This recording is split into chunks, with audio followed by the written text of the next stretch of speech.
In this tutorial, I will show you how to use the Split Traffic tool. This powerful tool allows you to randomly choose and execute an action from a list of options. Let me show you.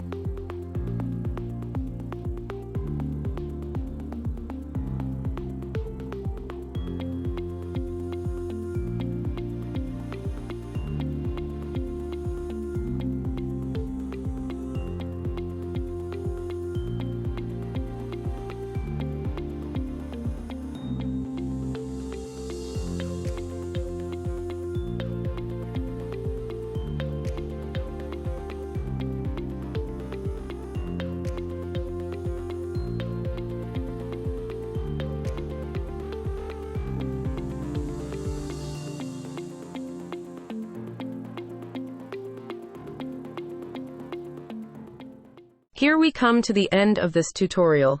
Thank you for watching.